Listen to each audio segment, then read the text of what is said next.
warahmatullahi wabarakatuh.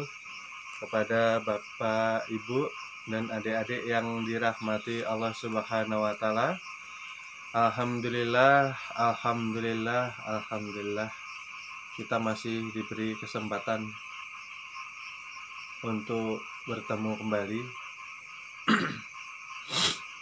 di dalam kajian tanya jawab seputar ilmu rasa. Oke. Alhamdulillah, kita awali dengan bacaan Bismillahirrahmanirrahim. Sholawat dan salam kita panjatkan kepada junjungan Nabi besar kita, Nabi Muhammad Sallallahu Alaihi Wasallam. Assalamualaikum ya Rasulullah, Assalamualaikum ya Nabiullah, Assalamualaikum ya Habibullah, Assalamualaikum ya Aminullah, Assalamualaikum ya Syafatullah, Assalamualaikum ya Abul Qasim, Assalamualaikum ya Imamal Mu'minin wal Mu'minat wal Muslimin wal Muslimat. Allahumma sholli ala Sayyidina wa Maulana Muhammadin Nabiyil Ummi. Allahumma sholli ala Sayyidina wa Maulana Muhammadin Nabiyil Ummi. Allahumma sholli ala Sayyidina wa Maulana Muhammadin Nabiyil Ummi wa ala alihi wa sahbihi wa sallim tasliman. Astaghfirullahaladzim, astaghfirullahaladzim, astaghfirullahaladzim. Wala haula wala quwwata illa billahil aliyil azim. Baik, kita mulai sesi tanya jawab seputar ilmu rasa, ya. Tapi ini ada pertanyaan yang masih menjurus ke ilmu syariat, ya. Sebetulnya kurang pas, ya, karena kita ini membicarakan di ilmu rasa. Tapi ya enggak apa-apa, kita bantu untuk memfahamkannya. Semoga cepat difahamkan Allah Subhanahu wa Ta'ala. Jadi ini masalah membaca kata bismillah di dalam sholat 5 waktu. Apakah cukup dalam hati saja? Mohon penjelasannya. Membaca bacaan bismillah di setiap sholat 5 waktu menurut Imam Hanafi ini mazhab yang paling tertua, ya. Yang pertama mazhab Imam Hanafi, yang kedua Imam Maliki, yang ketiga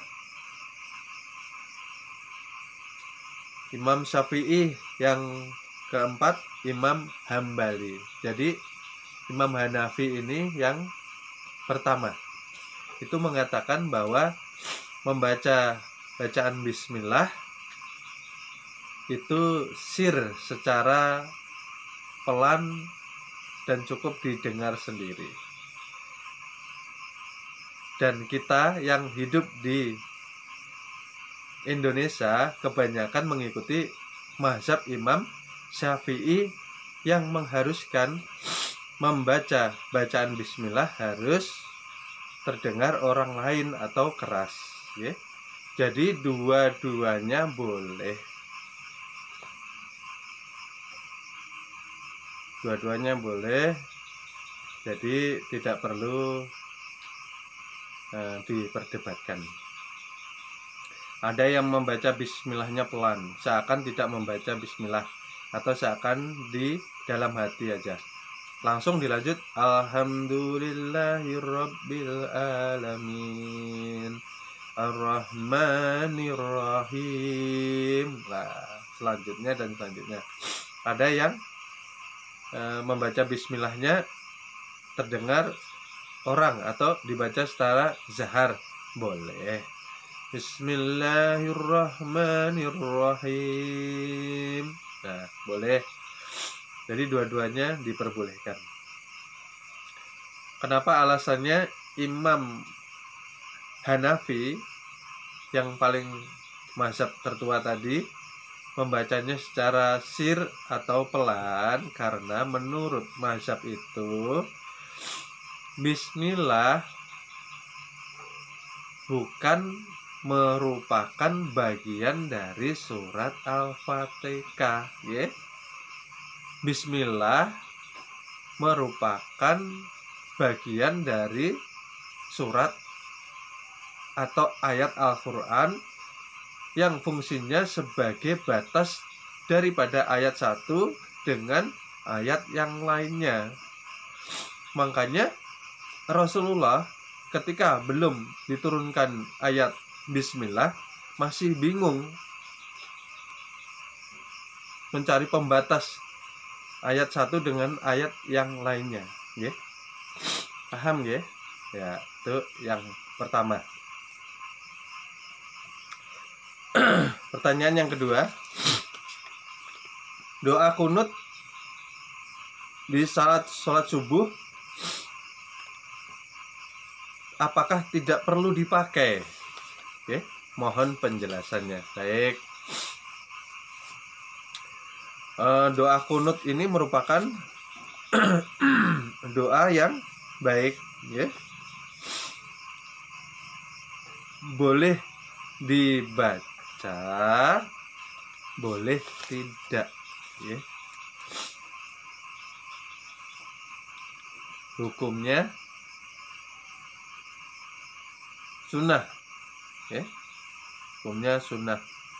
Karena doa kunut merupakan doa yang baik sebagai ketaatan seorang hamba kepada Allah Subhanahu wa taala, ya. Jadi mazhab Hambali dan mazhab Maliki yang dipakai di Mekah tidak pernah sholat subuhnya membaca doa kunut, ya, yang di Mekah, ya. Jadi bagaimana? Sudah paham? Jadi tidak perlu dipermasalahkan. Kalau ada pertanyaan, bagaimana kalau imam kita membaca doa kunut? Ya kita mengikuti, karena makmum tugasnya mengikuti imam, ya. Makmum mengikuti imam. Oke, kalau imamnya membaca, ikut membaca, ikut diaminkan. Kalau tidak, ya makmum tidak perlu membaca doa kunut. Oke, seperti itu. Paham, ya? Yang kedua,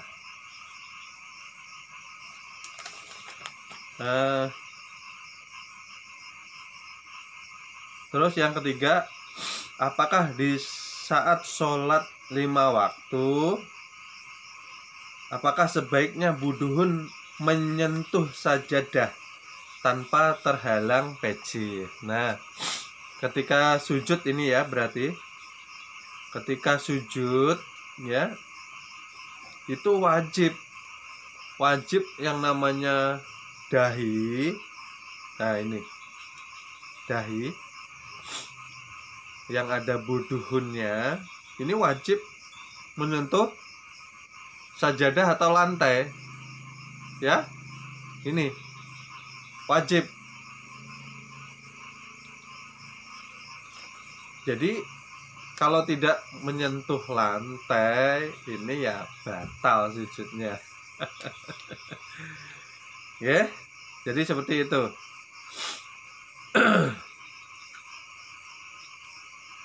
tanpa terhalang peci, nggih. Betul, paham nggih? Paham. Nah, terus selanjutnya peci murid disarankan menutupi budun saat tidak sholat 5 waktu, ya. Tidak ada yang menyarankan, ya. Mau ditutup, mau dibuka gini bebas, ya. Ini hanyalah kebiasaan saja, ya. Paham ya? Kebiasaan saja. Sholat tidak pakai peci juga tidak apa-apa, ya. Karena peci ini hukumnya sunnah, tidak wajib, ya. Tidak apa-apa, sholat tidak pakai peci juga tidak apa-apa, ya. Yang penting ini ketika sujud harus menyentuh lantai atau sajadah kita, ya. Paham ya? Ini wajib ini, ya. Baik. Pertanyaan syariat selanjutnya. Doa apa yang baik setelah sholat 5 waktu, saat sendiri atau berjamaah, singkat dan padat? Ya, baiknya doa yang sudah diajarkan di syariat, okay. Jadi tidak perlu kami menjabarkan, sudah pintar semuanya. Baca doa sapu jagat bisa juga, ya. Itu. Terus kalau masalah doa terserah Bapak Ibu yang memilih, ya, tidak mengharuskan. Karena ini pertanyaan ini di seputar syariat, sebetulnya tidak pas dipertanyakan di sesi tanya jawab saat ini, karena tanya jawab ini sebetulnya mengupas untuk memahami ilmu rasa kita, oke. Tapi paham ya, tapi tidak apa-apa. Lalu wudhu, tuntunan berwudhu yang baik yang mengikuti sunnah Rasulullah yang sudah diajarkan secara syariat mulai dari kecil hingga dewasa, ya. Sudah tahu wudhu semuanya, ya. Nah, itu tadi tidak perlu diajarkan, sudah pintar semuanya. Semua wudhu baik asal mengikuti sunnah Rasulullah, ya. Lalu pertanyaan selanjutnya yang masih syariat ini, ya. Bagaimana cara membaca Al-Quran dengan rasa? Membaca Al-Quran ini memang harus dengan rasa yang benar, begitu. Karena Al-Quran itu kan kalamullah, ya, firmannya daripada Allah Subhanahu wa Ta'ala, ya. Kalau tidak dibaca dengan rasa, ya tidak masuk ke hati. Makanya cara membacanya harus hati jernih, harus pikiran tenang, ya. Itu caranya. Lalu aplikasi Al-Quran yang baik itu apa? Yang ada tafsirnya yang benar, ya, dicari, ya. Sudah banyak di Google, dicari yang terbaik, ya. Lalu pertanyaan selanjutnya masih seputar syariat, ya. Apa hukumnya doa di sujud terakhir? Sunnah hukumnya, ya. Sunnah, tapi dianjurkan, sangat baik, ya. Karena di antara sujud itu waktu terdekat kita dengan Allah Subhanahu wa Ta'ala, ya. Lalu ada lagi pertanyaan selanjutnya, masih pertanyaan syariat. Bacaan untuk keselamatan di dunia dan di akhirat itu apa? Bacaannya ya sudah dicontohkan di syariat, ya. Bacaan yang baik, zikrullah, membaca dengan mengingat Allah, ya. Itu yang baik untuk keselamatan kita, agar selalu mengingat Allah Subhanahu wa Ta'ala, ya. Seperti itu.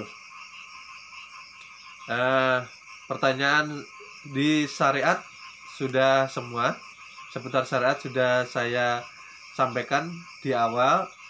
Kenapa? Supaya tidak tercampur dengan pertanyaan yang menjurus ke ilmu rasa, pemahaman intisari ilmu ma'rifatullah, ya.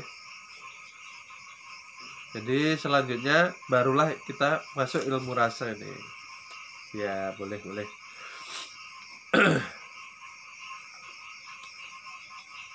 Kita mulai.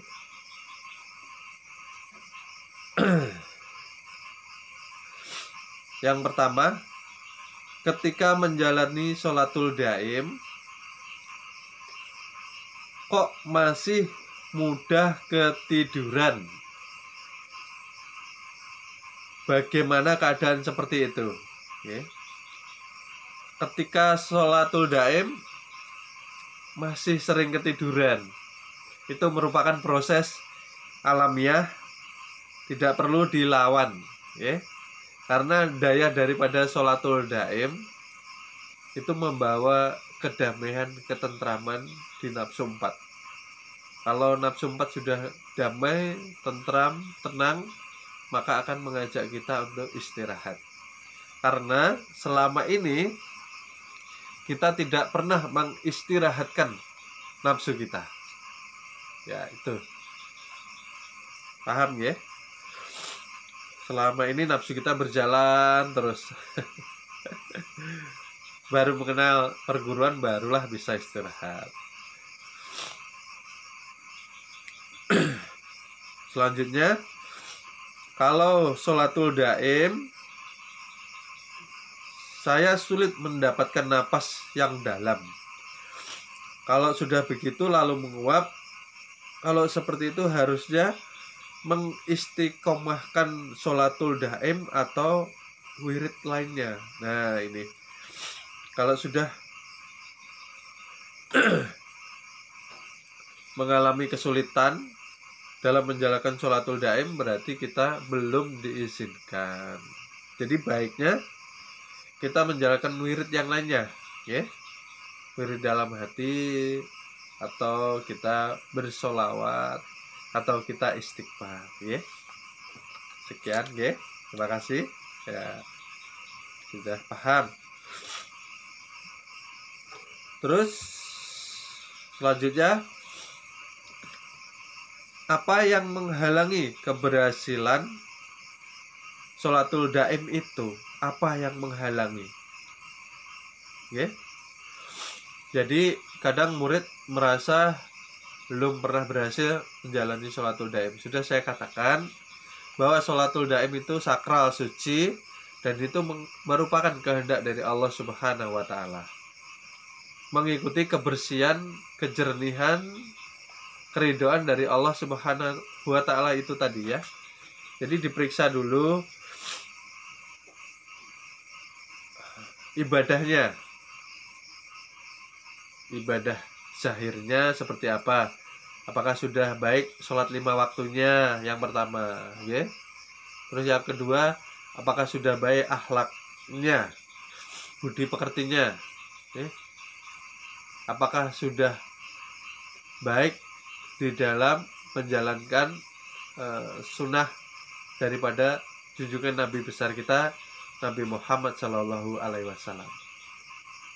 Dan kita harus sabar menunggu ketika Allah menggerakkan kita untuk sholatul daim. Karena di sholatul daim ini kita harus berserah diri, tidak bisa memaksakan, ya. Karena itu kehendak Allah Subhanahu wa Ta'ala. Paham, ya? Jadi yang menghalangi ialah amaliyah kita sendiri, ya. Mungkin Allah belum ridho dengan kita, makanya terus semangat mencari ridho ya Allah Subhanahu wa Ta'ala melalui amal ibadah yang baik, ya. Lalu pertanyaan selanjutnya, kalau sudah berhasil menjalani sholatul daim, apa ada hubungannya dengan perubahan akhlak kita pasti berubah.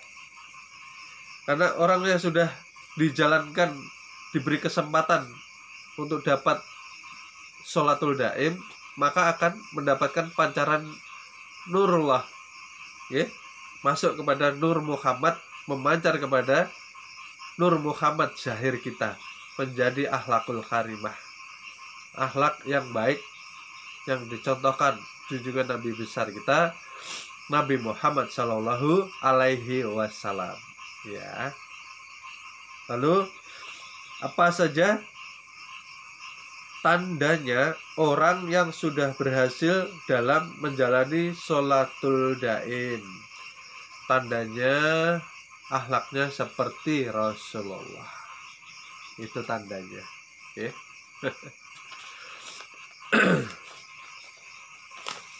Pertanyaan selanjutnya lumayan banyak ya. Jadi sabar, kita baca satu persatu.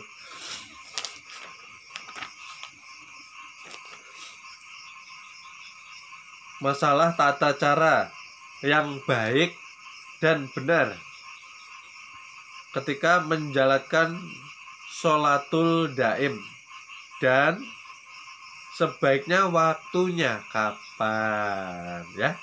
Kalau tata cara yang baik dan benar ialah sholatul daim, merasakan rasa keluar masuknya nafas. Oke, saya ulang lagi. Tata cara yang baik dan benar menjalankan sholatul daim itu ialah merasakan gerak daripada keluar masuknya napas, ya. Hanya merasakan, ya, bukan menarik lalu menahan lalu mengeluarkan dengan paksa, bukan seperti itu. Karena itu merupakan wilayah kekuasaan Allah Ta'ala. Jadi kewajiban kita kalau sholatul daim, mohon diingat dengan baik, kita hanya diwajibkan merasakan, bukan mengatur napas, ya. Merasakan. Jadi napas ini masuk, keluar, rasakan saja. Jangan diatur, ya. Kalau kita mengatur napas, jatuhnya dinamakan olah napas. Kalau sudah olah napas, yang keluar adalah kesaktian, dan itu berhubungan dengan kekuatan jin dan setan, ya. Paham, ya? Karena dengan menahan lalu menarik atau mengeluarkan, kita menyekat, kita menghijab dengan kedekatan kita kepada Allah Subhanahu wa Ta'ala. Karena gerak daripada kodrat irodat Allah kita tutup, kita atur sendiri untuk tujuan bermacam-macam, ya. Untuk pengen sakti, pengen membuka indera keenam, pengen mempunyai kelebihan, ya. Itu tidak boleh, ya. Di perguruan dilarang menjadi orang sakti. Karena yang maha sakti ialah Allah Subhanahu wa Ta'ala. Karena kita diliputi Allah, cukup Allah lah yang menjadi pelindung dan penolong kita. Kita hamba bersifat lemah, tiada daya upaya. La haula wala quwata illa billahil aliyil azim. Seperti itu. Jadi yang benar seperti itu tadi, hanya merasakan, dirasakan aja keluar masuknya, ya. Ketika nafas ini bergerak masuk, iringi di dalam hati dengan mengucapkan, ketika nafas keluar, iringi di dalam hati membaca Allah, ya. Jadi lengkapnya kalimat Allah, dialah Allah yang maha besar kuasanya, yang mampu mendirikan kita dengan sifatnya. Dialah Allah yang maha besar, yang menciptakan kita dari ketiadaan menjadi ada. Dialah Allah yang maha besar, yang menghidupkan dari sifat kita yang tadinya kita mati menjadi hidup lagi. Luar biasa, subhanallah, masya Allah, ya. Allah maha besar. Rasakan terus, Allah. Karena ya yang menguasai kita, meliputi kita hanyalah Allah. Kita ini tidak ada apa-apanya. Kita ini hanyalah hamba, ya. Dititipi badan jasmani, dititipi badan rohani, dititipi 7 sifat, dititipi nafsu, ya harusnya berterima kasih. Hamba yang baik dan benar. Oke. Terus sebaiknya waktunya kapan? Waktu yang baik untuk sholatul daim ialah dikerjakan setelah mengerjakan sholat 5 waktu, ya. Karena sholatul daim ini melengkapi sholat 5 waktu. Yang tadinya hanya berjangka 5 kali dalam sehari bisa full penuh 24 jam dengan sholatul daim ini tadi, ya. Karena sholatul daim merupakan ibadah Nur Muhammad batin. Kalau sholat 5 waktu merupakan ibadah Nur Muhammad zahir, ibadahnya badan jasmani atau batang tubuh, ya. Paham ya? Ya. Lalu, wah ini pertanyaannya bagus. Di sini ada yang menanyakan di mana posisi jiwa, nafsu, dan ruh di dalam tubuh kita, ya. Sebelum saya jawab, saya terangkan dahulu, ya. Yang namanya ruh itu sebelum ditiupkan ke dalam badan jasmani kita itu namanya ruh, ya. Setelah ditiupkan ke badan jasmani kita melalui ubun-ubun, ya, masuk bertemu dengan nafsu, barulah dinamakan jiwa, ya. Dan setelah bertemu di dalam badan jasmani, jiwalah itu yang bisa memilih, ya, mengikuti nafsu yang baik atau nafsu yang tidak baik, okay. Kalau nafsu tempatnya di dalam dada kita, okay. Kalau jiwa dan ruh bertempat di seluruh badan jasmani kita, karena sifatnya seperti yang mempunyai, okay, Laisa, okay. Ada yang bisa melihat ruh? Masya Allah. Hanya orang-orang yang sudah dibukakan hijab rahasia Allah yang mampu mengetahuinya, ya, seperti itu ya. Karena kenapa? Ruh tidak bisa ditempatkan satu tempat, karena ketika kita dicubit tangan semua merasa sakit, ketika dicubit kaki semua merasa sakit, ya. Jiwa pun seperti itu, ya. Paham ya? Baik, kita lanjutkan pertanyaannya. Untuk zikir kalbu, mana yang lebih afdol? Membaca Allah atau sholawat atau istighfar? Nah, sebelum saya jawab, saya terangkan dahulu apa itu zikir, apa itu sholawat, apa itu istighfar. Oke, saya yakin Bapak Ibu, adik-adik di rumah yang dirahmati Allah Ta'ala sudah memahami semuanya, bahwa dikatakan zikir ialah mengingat Allah Subhanahu wa Ta'ala. Zikir macam-macam, ada zikir lisan, ada zikir qalbu, ya. Kalau zikir qalbu biasanya Allah, Allah, Allah dengan rasa, ya. Membaca dengan rasa. Kalau sholawat merupakan doa, ya. Jadi sesungguhnya sholawat ini doa, oke, paham ya?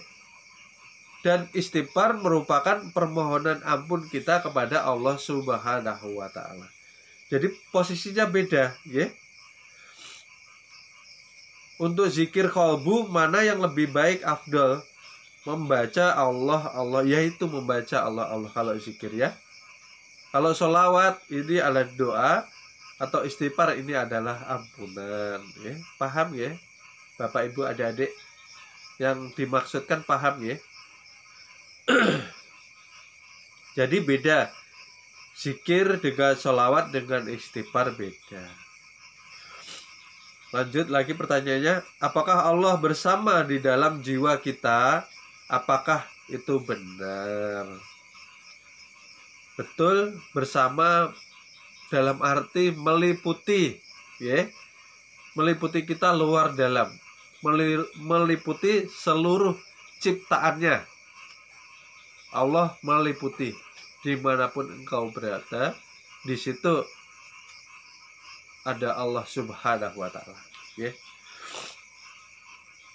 Lalu pertanyaan selanjutnya, bagaimana cara menyikapi agar sholatul daim tidak terganggu dan bisa fokus, ya? Karena terganggu dengan masalah pekerjaan ataupun ketika kita tidak cocok dengan istri atau suami atau anak-anak kita. Bagaimana caranya? Jadi ketika kita ingin menjalankan sholatul daim, sudah saya katakan, saya pernah menggambarkan ketika air di dalam gelas belum bisa jernih, kotorannya belum turun, maka seseorang itu belum bisa sholatul daim. Jadi caranya apa?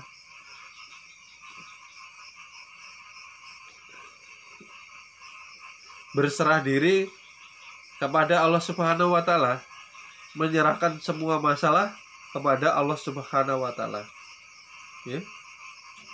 Ditaruh masalah itu, waktunya ibadah, ya. Jangan dicampur adukkan. Ketika kita sholat 5 waktu, masalah dibawa. Ketika sholatul daim, masalah dibawa. Tidak akan bisa fokus. Pikiran akan keluyuran. Pikiran akan berjalan kemana-mana, ya. Jadi untuk menghentikannya, belajar diamkan pikiran, diamkan angan-angan, diamkan hati. Ketika mereka banyak bicara, banyak pergi kemana-mana, diamkan terus, diamkan, ya, jernihkan. Setelah semua jernih, semua diam, barulah kita belajar sholatul daim, ya, Bapak Ibu adik-adik.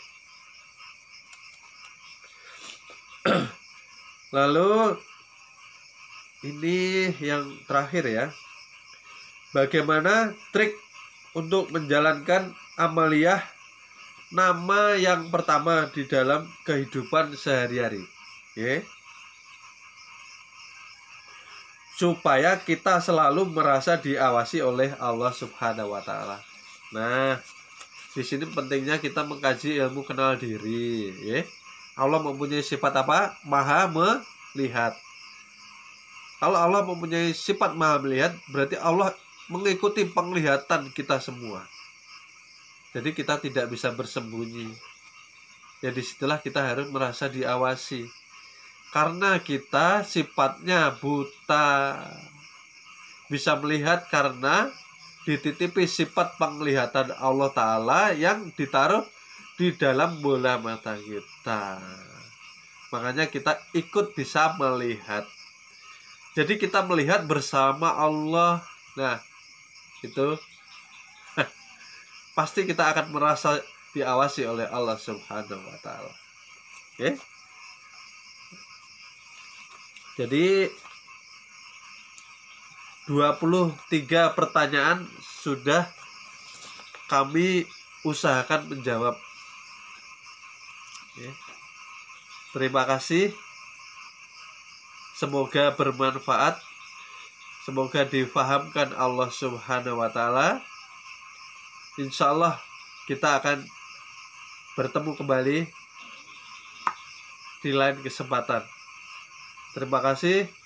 Mohon maaf apabila ada salah kata, salah ucap dari kami dalam menyampaikan amanah. Mohon halal, mohon ridhonya dunia akhirat. Terima kasih. Assalamualaikum warahmatullahi wabarakatuh.